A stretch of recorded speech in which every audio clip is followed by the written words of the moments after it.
take out, if you could take a moment and just type in the chat if you work for a nonprofit, private organization, just describe to me your background a little bit and I'll review it so that when I'm talking about grants, I'll have a better idea of the backgrounds that you're coming from. I appreciate it. Thank you.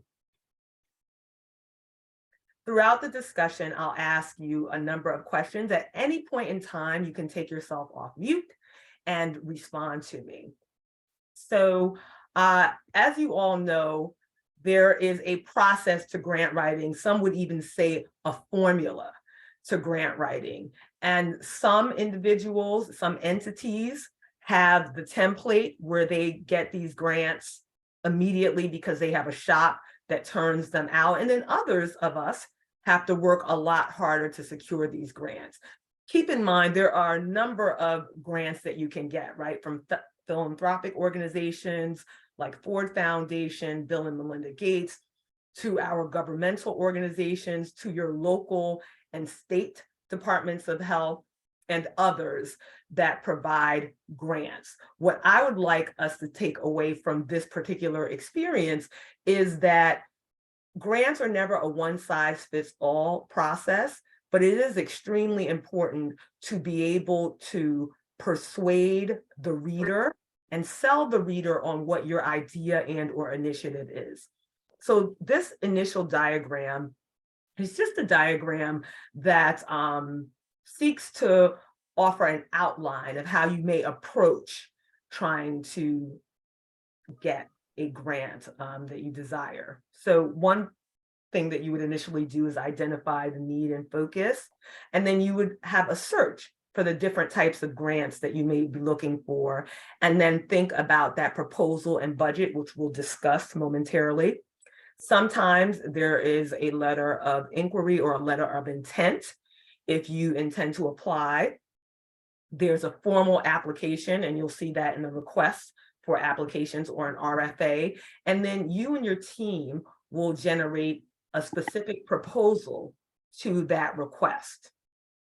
You'll submit this proposal. The agency on the other side will review your proposal, and there are always, almost always, reviewers that are experts in the subject matter in which you are submitting for. You'll receive an award letter if you get your award, and then you'll accept or decline it, execute your project, and turn in a number of subsequent reports after you are awarded your funding.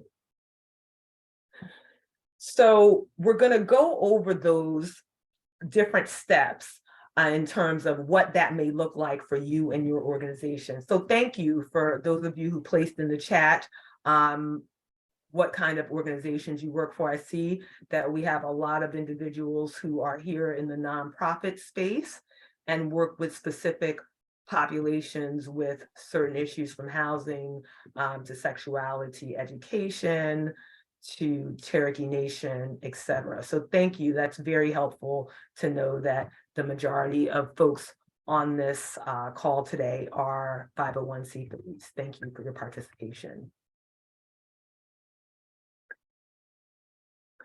So when you consider what identifying your needs and focus happens to look like for your grant cycle, you want to consider answering the following questions.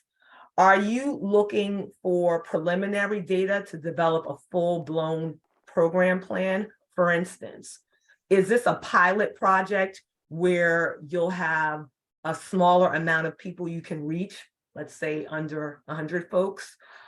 Do you have an intervention that you would like to implement in a said community, or are you doing field work? The reason that I ask this is oftentimes your funder wants to know what is your background and your capabilities in executing this work. Do you have a team that can execute this work? Is this a large study that you hope to last for several years that involves multiple staff members, or is this maybe a 1 to 3 year endeavor? So if you can take yourself off mute for a minute, can you tell me, for the most part, what kind of grants does your organization apply for? Are you typically the 1 year, the 1 to 3 year, or the 3 to 5 year grants in terms of how you apply? Thank you, Rosalind. Yeah, no, what we've done recently is we've kind of done the whole spectrum of things. We've just recently been awarded a 4-year grant, but we've just finished up an 18-month grant. So we've kind of seen the mix. And okay, that's helpful, because what it also says to the funder is that not only have you been a good steward of smaller resources, but you also have been able to leverage what you've done thus far to get more. And that's something that's very important to the funder in terms of accountability and how you are scaling up in the services that you're doing. So continuing to collect that evidence from the pilot project or preliminary data to a larger study or intervention is exactly what the funder hopes to see. Does anyone else want to offer your needs and focus, or what kind of grants have you been getting for your organization thus far? So we started out with the 1 to 3, but we've kind of shifted to the 3 to 5. Okay, thank you. And do you see the requirements being more stringent in the 3 to 5 year, or very similar to the smaller scale grants?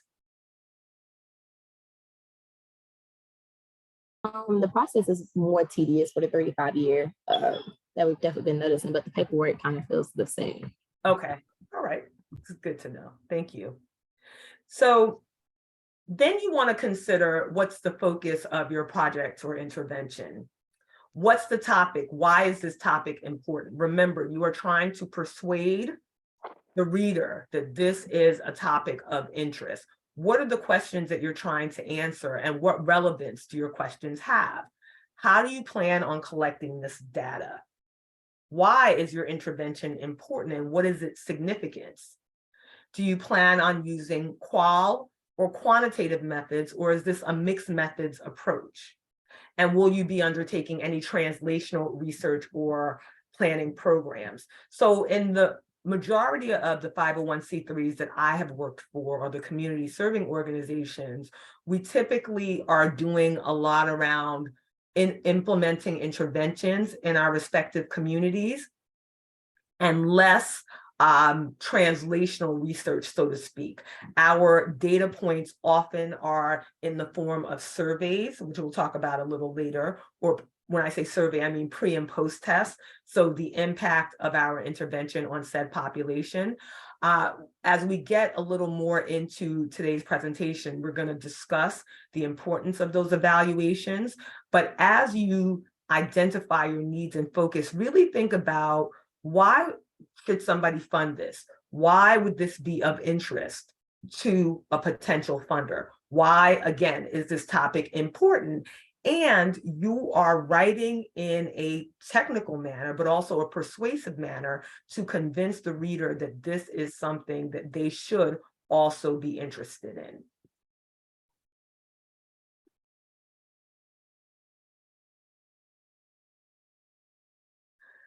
Now, finding prospective grants, for those of you who have already acquired a number of grants, one of the things that you see, and along with working with your project officer or your program officer, is that they'll continue to send you similar items. Once they see that you are able to acquire grants, you'll notice that you'll get more solicitations around your subject matter expertise.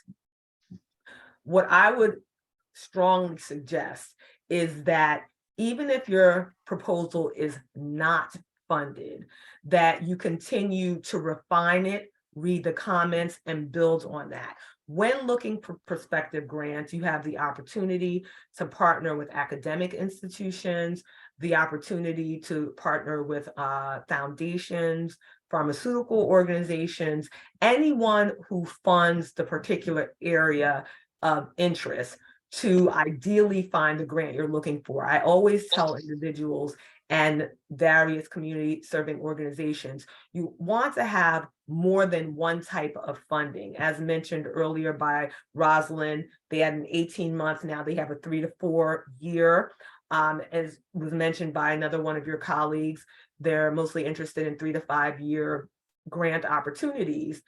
Those are phenomenal, but meanwhile, you have that security. I would also encourage you to look at some other untapped resources that your organization has yet to use. We would call it similar to folks say in the financial industry, diversifying your portfolio. So really think about different places that you may not have thought about initially that would be interested in giving your organization funding. So these are just a few places that you can get grants from: foundationcenter.org, the institution's research page, grants.gov, and others that you may have used. So to write a proposal for your intended audience really takes a skill that grant writers have, and or if you've been doing this long enough, you probably have this skill.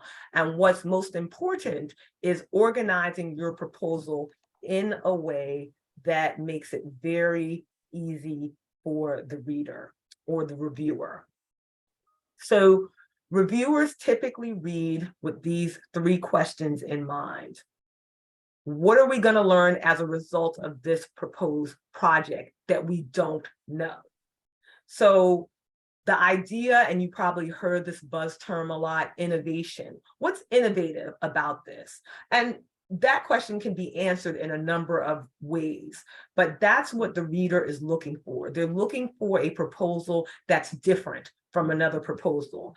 And while a lot of us may be interested in the same type of chronic conditions or the same populations that are underrepresented, populations who do not currently have housing, the reviewer wants to make the connection that this population is unique to this area and contributes to the body of literature in this manner.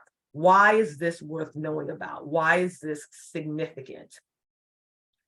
And how will we know that your program and/or intervention was a success? So first, your goals, specific aims, and your outcomes. Next, the significance, the background and significance of this proposal and this intervention in said population.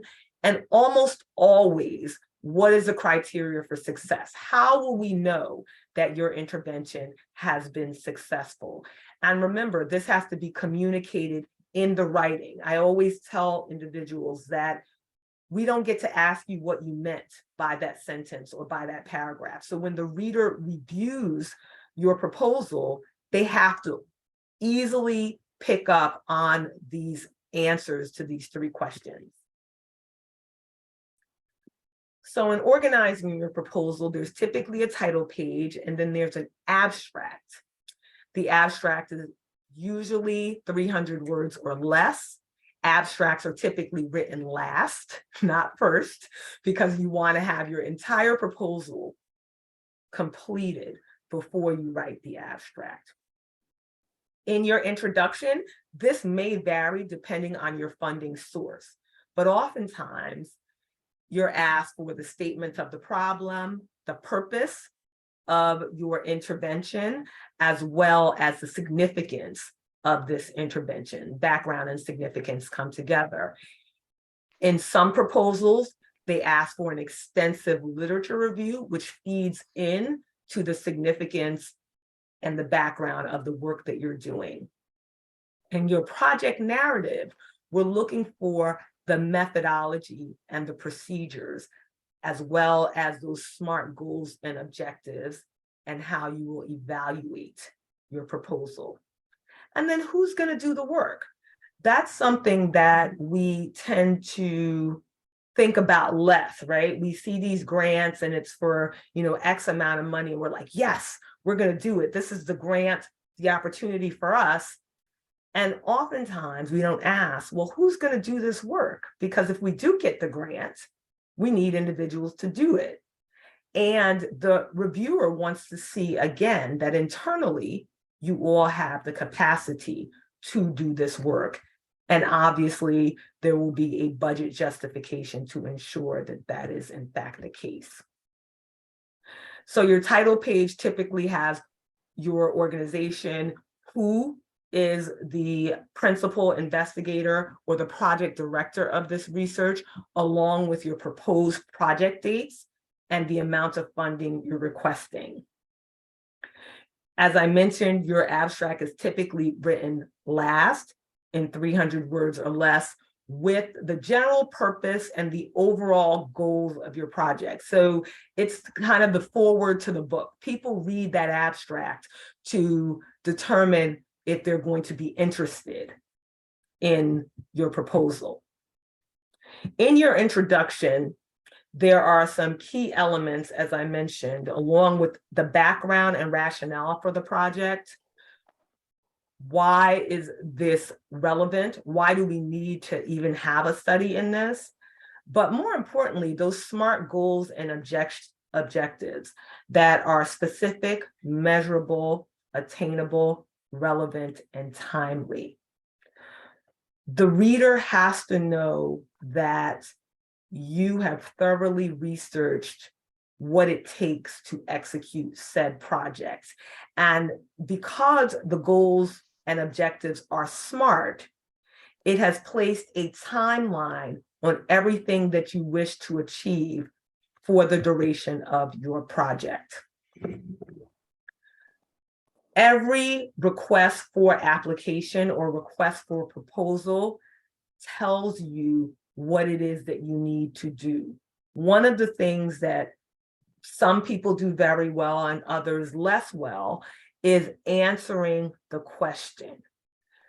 Before you apply to any grant or any proposal, you and your team should sit down and look over those questions along with the eligibility criteria to determine, do we have what it takes to execute this grant? Are we able to have all our I's dotted and T's crossed to answer every single question as it relates to our goals and objectives, our hypotheses, our methodology, how we will execute this project, and the outcomes that we think are going to happen, and how are we going to evaluate this? All of those responses need to be explicitly linked to one another. It should tie in very well if it's thought of. Knowing your budget and timelines are extremely important for the reviewer because, again, it tells them, it demonstrates to the reviewer that you are a good steward of resources. What does that mean? That means that you are spelling out your project's costs. Now, in every budget, especially if you're talking about governmental funds, they have a do's and don'ts, what you can spend money on and what you cannot spend money on. And this has evolved over time.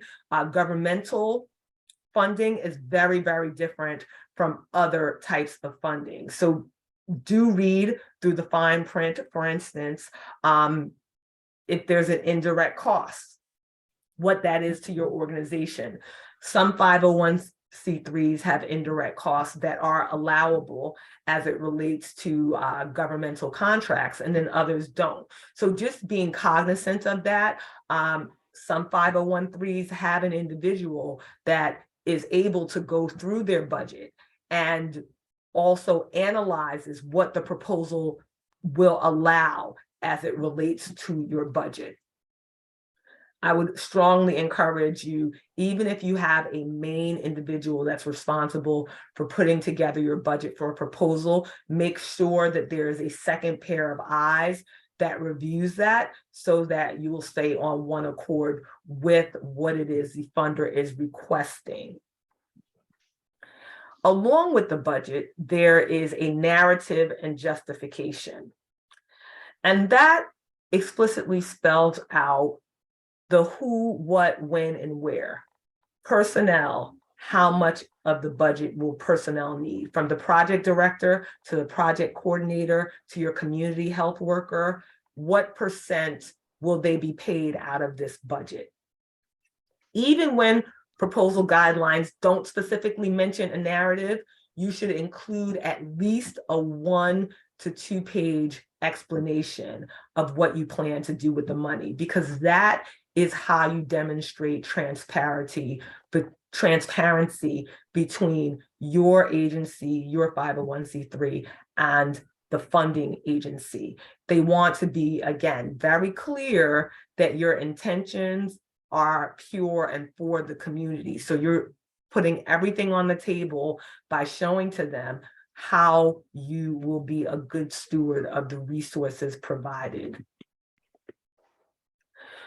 So when you consider this process of grant writing, we know that while there are grant writing machines that can churn out grants on a regular basis, that's fine. But for others who have a smaller shop, or there are maybe 2 individuals dedicated to seeking out grants and writing for grants, I would suggest that you begin early. You want to get as much information about the proposal as early as possible. You also want to apply early and often. So a lot of times when we don't get a grant, especially after we've worked hard and tried our best to convey how important this is for our said population, we don't get it, we're tapped out and we're like, oh, I just need to take a break. No, that is not the right answer. Don't take a break. Consider, again, applying for diverse resources. And what you'll find is the more you apply, the earlier you apply and the more often you apply, the better you will get at the grant writing process. You become very proficient when you practice.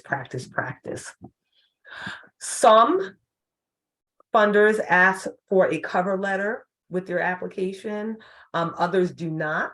It is a nice thing to have a cover letter, letting the funding organization know that you are applying for X amount of funding, the capabilities of your organization, and the whys of this process.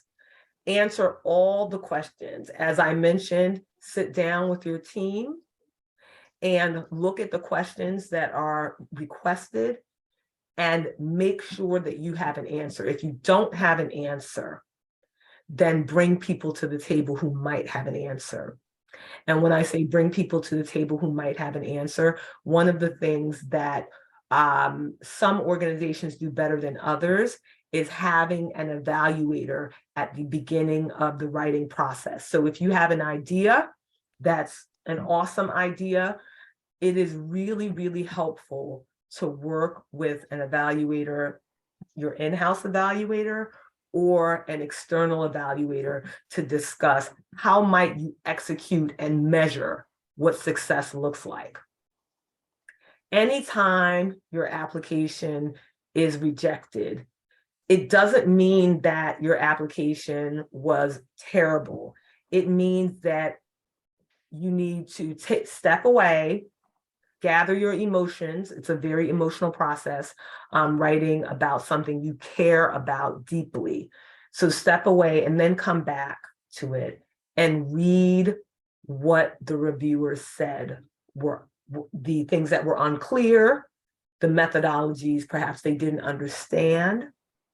Continue to revise your proposal, because what it means is that you didn't answer the questions explicitly, or the reviewers did not interpret your answer. So they will place on there that I don't understand how this individual demonstrated success, or this organization has no experience with this population. Can they demonstrate how they work with this population, or how they've worked with this individual population in the past?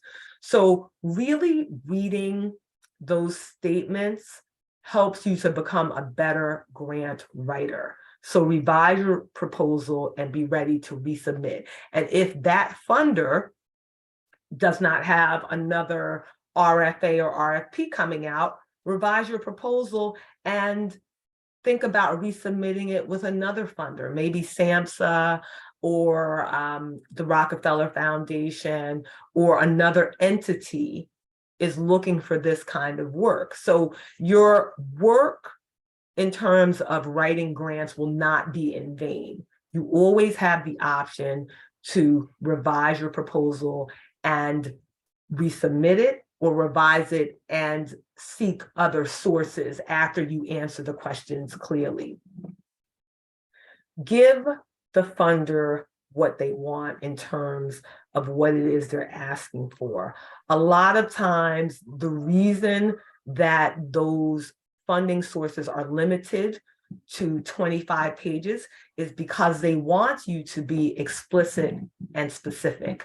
They don't want a lot of superfluous language or a lot of things that don't make sense or add value to your writing. So you want to answer the questions in an explicit and specific manner. Be realistic in how you design your intervention.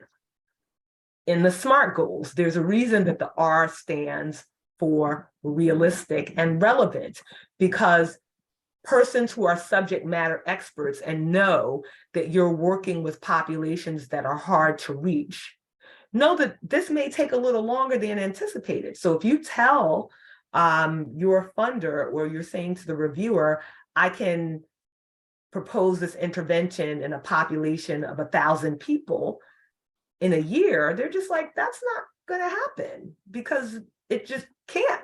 And they know that that's not realistic. So you could possibly get dinged on that.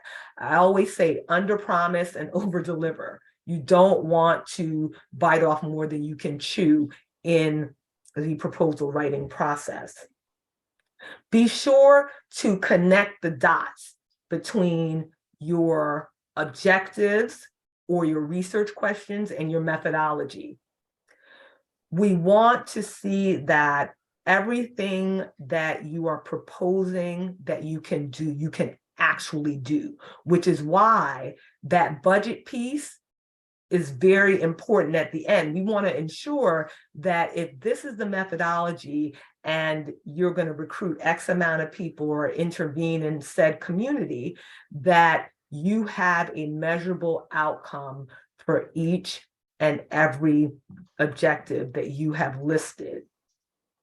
And again, how will you describe success? What does success look like in your intervention? And last but not least, how do you plan on disseminating this information? And dissemination means a number of things. It could mean a publication, it could mean a presentation, it could mean scaling up, meaning that perhaps this is a pilot project for the first year, but your goal is to utilize the data from this pilot project to get a 3 to 5 year grant funding opportunity. That's what you tell them. You tell them explicitly, again, if awarded this grant, my hope is that I will be able to scale up and recruit even more people, triple the number in a 3 to 5 year opportunity. So letting the funder know that your work in terms of this proposal doesn't stop with their funding. Sustainability is extremely important for your funder to recognize. They want to see that you are not a cross-sectional one point in time, I'm going to write this and see what happens. They want to know that you're building upon this because you're serious about change in your community. So really make sure that that is delivered in the writing, a sustainability plan, that your funding will allow my organization to be sustainable as we scale up and leverage our resources as a result of this funding. So I'm going to pause here and ask if you have any questions. I do want to talk a little bit about how you all experience evaluation in your organizations, and has that been a challenge or not so much in your grant writing experience? And you can unmute yourselves to speak.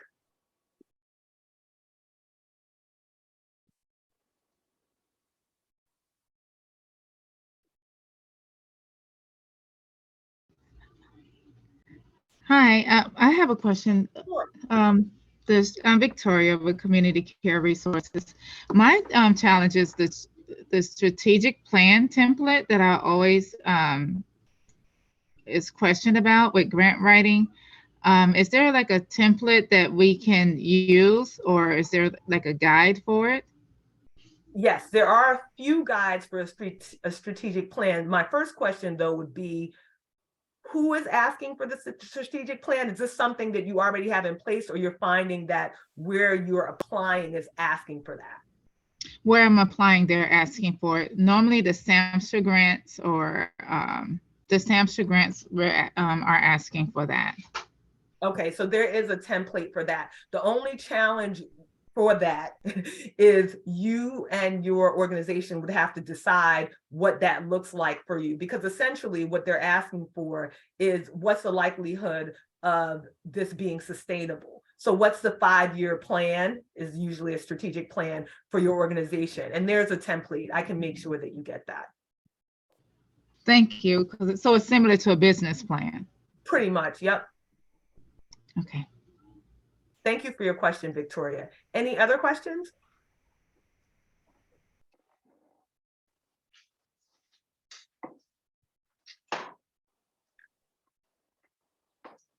Has anyone been asked to perform an evaluation for the grants that they currently have?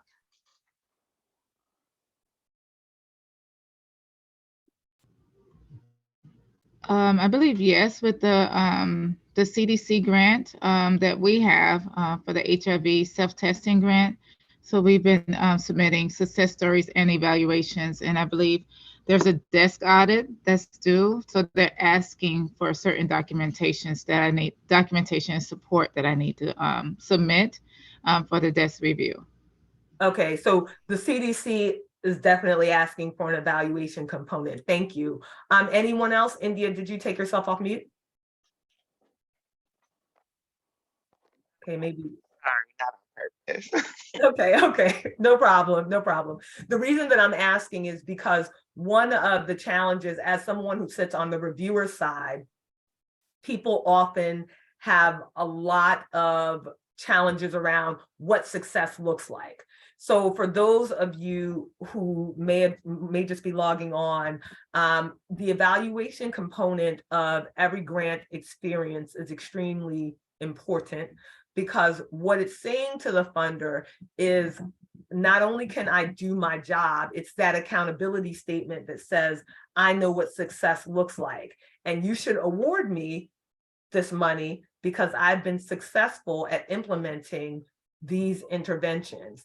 And I'm asking you that as the instructor, because it's something that we find is done less on the community serving organization side. Like, CSOs typically are phenomenal on the ground, implementing the work, getting the word out to the people, but we don't see what success looks like in our evaluation stories, which happen to be very important when you are an individual who, or an organization, an entity that survives off of grants. So the reason that I'm asking that is to find out even some lessons learned on how your grant, your evaluation components work in your organization.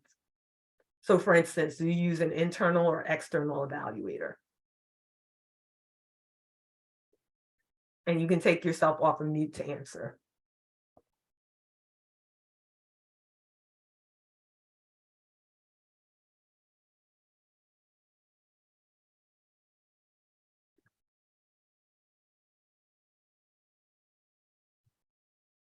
Does anyone use an evaluator?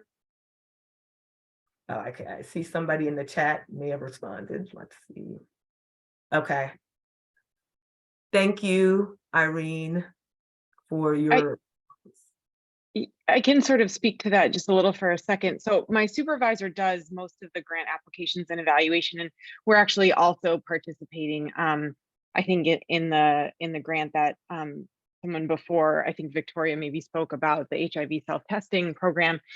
And I think, and we have like a vaccine equity program, and they're really successful. And it's like, I'm in this interesting spot where I'm not really doing the evaluation or like the grant application, but I'm very involved in the programming itself and in supporting staff. And I think for my supervisor, what's so hard is like, it's hard for her to get data on time and like data that's really like accurate about what exactly is going on.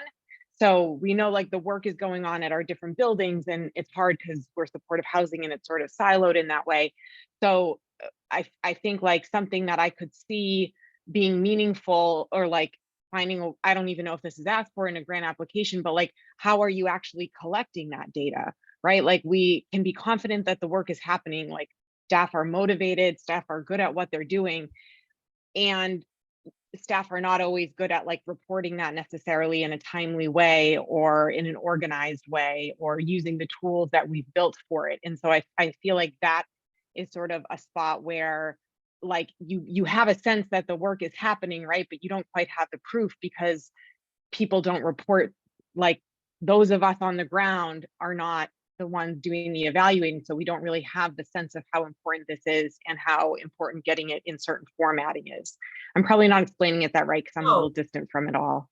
No, I think that's so helpful. Thank you. And the reason that I asked that, because it's honing into what the challenges are when we're looking for competitive applicants, right?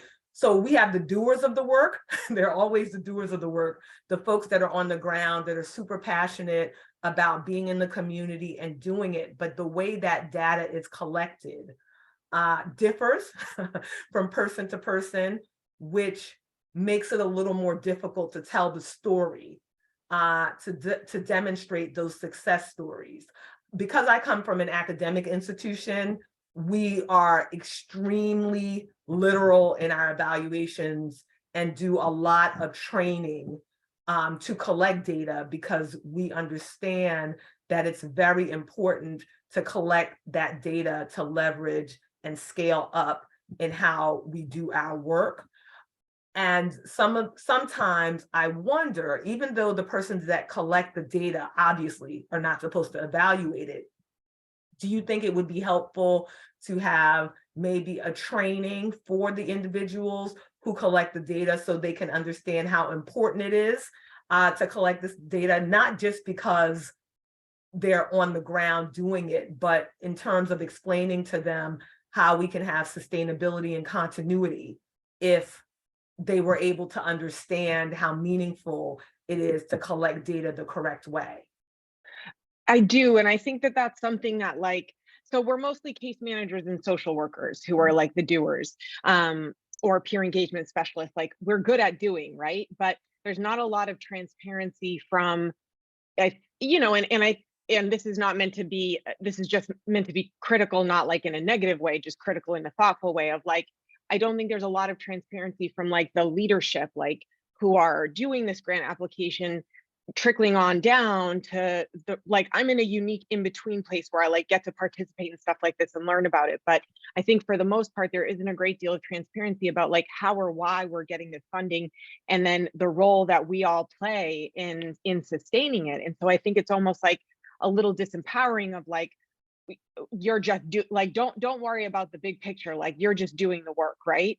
And like the work is crucial and important and connects us to our tenants, and that's valuable in and of itself. But I think that there's also a great deal of value in like, and I think it goes for documentation too. I mean, certainly for grant funding, but like, I think it's a similar sort of idea here. And I think it could be very empowering and also invite people to like be more aware of like, what do we need grant funding for? Because I think there's also a disconnect from the people who are applying for the funding to the people who are doing the work every day, who really know what we need.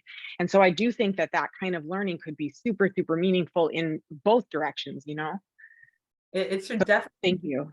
Oh, thank you. Thank you for your comment. It should definitely be bi-directional. And one of the earlier comments in the discussion was having the people at the table. And the people at the table don't just mean the grant writer and evaluator, but the folks that do it, that can say, it's not possible for me to locate 100 persons without homes like in a year. I can't do it. That won't happen. We need those voices. And I do think that that connection is part of the capacity building process. It's important for the right hand to know what the left hand is doing.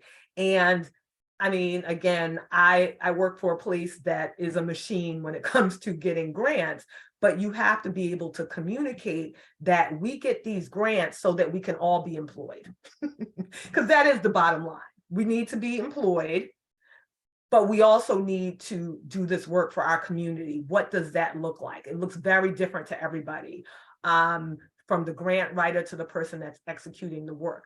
How do we get this kind of information to the people on the ground so that it can trickle in both ways, up and down, and the work is done? Evaluations are a core and key component of every single grant that you have. It should not be taken lightly, whether it's qualitative or quantitative. That information is the foundation of how we discuss longevity and sustainability in the grant writing world. So I really tell folks, if you can get an external evaluator, or if you have an evaluation team, or an individual in your organization, you need to have them there every step of the way to ensure that the data will be collected in a way that is manageable and readable and attainable by the individuals that are actually working on the ground. Thank you again for your comment and question, Irene. I'm looking at this next question that says, where are the best places to find a grant writer? Is it best to hire a grant writer? I do not think it's best to hire a grant writer within your organization. I think it's best to find an external grant writer, and there are a number of places to get them. I can eventually send that to you offline, but I think when you hire somebody externally, it's usually an individual that is able to technically write and not have the emotion attached to the exercise. So in some instances, you want the emotion, but you need the questions answered. And there are people who do that for a living. They are technical writers. They look at the proposal and they are able to deliver on what it is that you are requesting. So I think that those individuals external from the organization are a lot better in terms of the writing. But again, hire grant writers. When you hire a grant writer, they also know that's their job and that's what they're there to do. So I'm not faulting them. I just find that when we use people externally that I would say are less familiar, they come in with a very different perspective. And again, it depends on what it is that you're writing to or what you're writing for. So the grants.gov grant writer is very different from a philanthropic grant writer.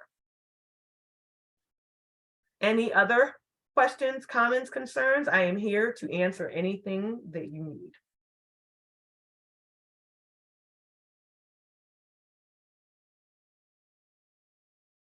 Is anyone currently working on a grant?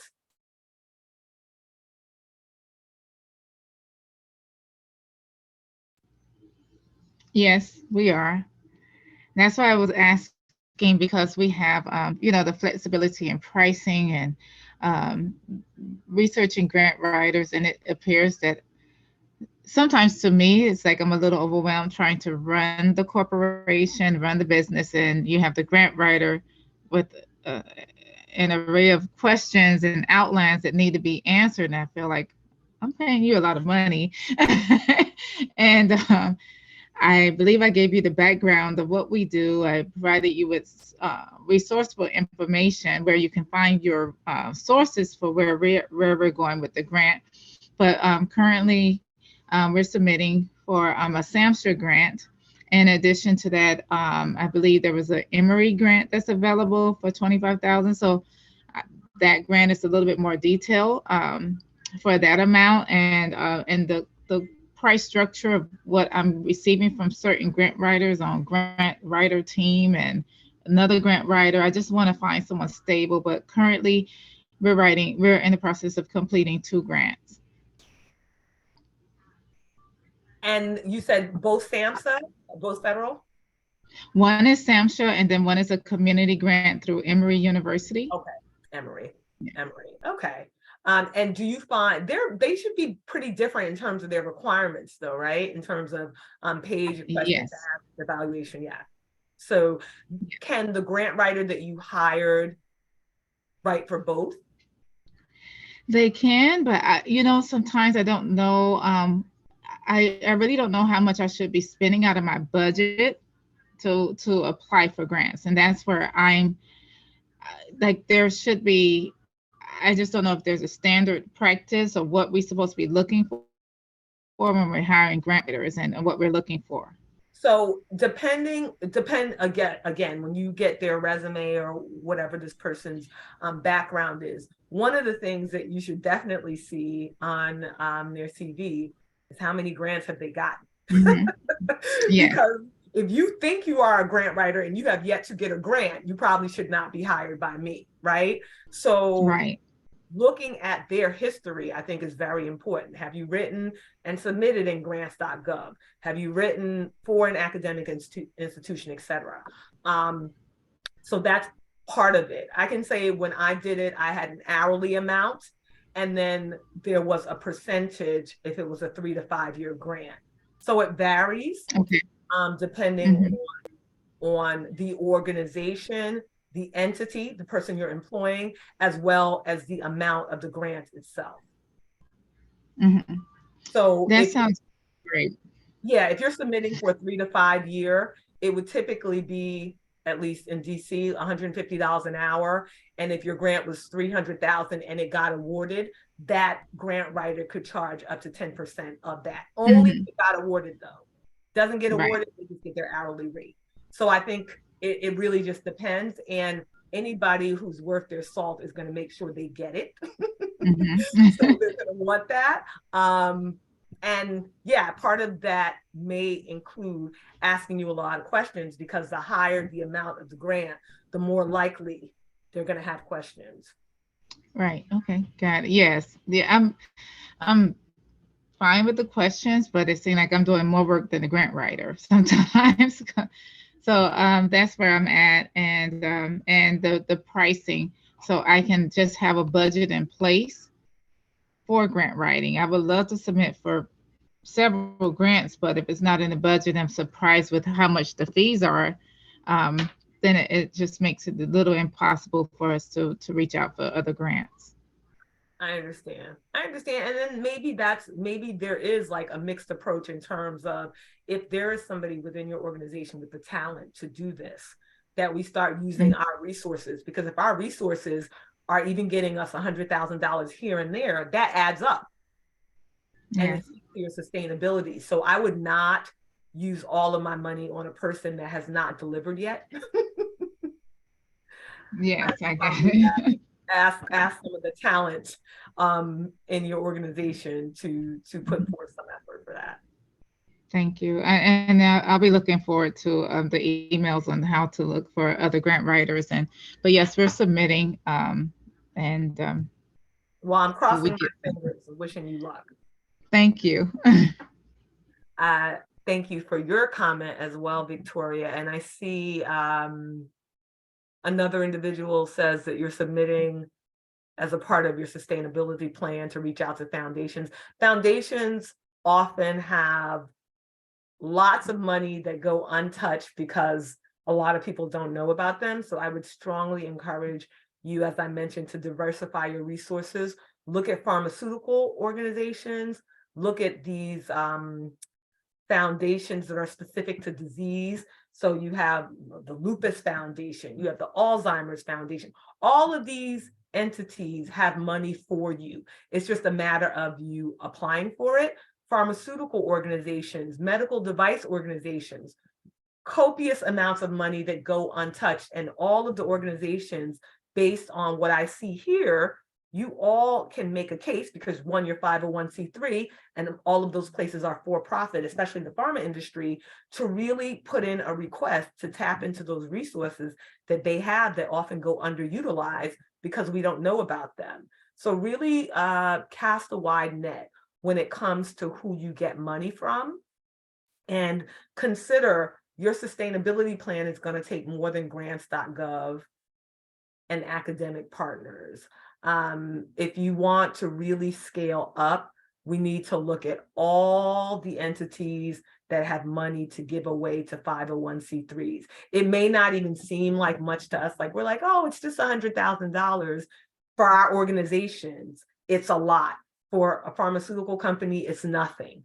So you should definitely ask for it. They make tons of money and have tons of money to give to you because you are a 501c3. So I would strongly encourage you to diversify your portfolio and look at resources that are often untapped by our underrepresented communities. We have about 2 minutes left. Are there any further questions? No question, but I just maybe something to mention. We've been really fortunate with our organization because we're slightly on the smaller side. I think we have maybe about 12 employees that are in-house, and they're divided up into their own grants. They've been working on their own sustainabilities, and we have an evaluator that we get to kind of work with individually when it comes to the program's evaluations and how we want to create that longevity. So this is going to be my 3rd year at my organization. And I've learned so much just working with each grant in each sector of all this. And one that we submitted that I think that's really kind of created that longevity, the easiest that I've noticed is the HRSA grants with the Rural Community Opioid Response Program. Those have been something that we have just been able to it's been really well received by our community. We've been able to incorporate that with other programs and have other programs kind of, utilize our resources there. So I think that that's something that I'm kind of passionate about, that I like to see and that I like to work with. So that's awesome. Thank you for providing that example. I think that is actually a phenomenal note to close on, that you have a number of resources here to you. You saw individuals and entities that write in the chat or wrote in the chat, the organizations that they're from and the kind of work they do. One of the things that we do not do well, we have not been doing well in public health, is collaborating and communicating across sectors. You'd be shocked to know all of the work that our organizations of 12 do with one evaluator, right? So can you imagine what it would be like if we pooled our resources and went for those multi-million-dollar grants? That's what we should be doing. That I should have led with that. Network with each other so that you can get multi-million-dollar grants, because that is really the purpose of this exercise, that we want to be as collaborative as possible to foster trust and provide really phenomenal public health infrastructure for our underrepresented communities. So that is the goal. That's the purpose that we all have in working with our communities and acquiring grants. So with that said, I wish you all the best of luck. I hope that you have a great day, and I look forward to connecting with any of you should you need any additional assistance. Thank you so much for your time. Bye, everybody.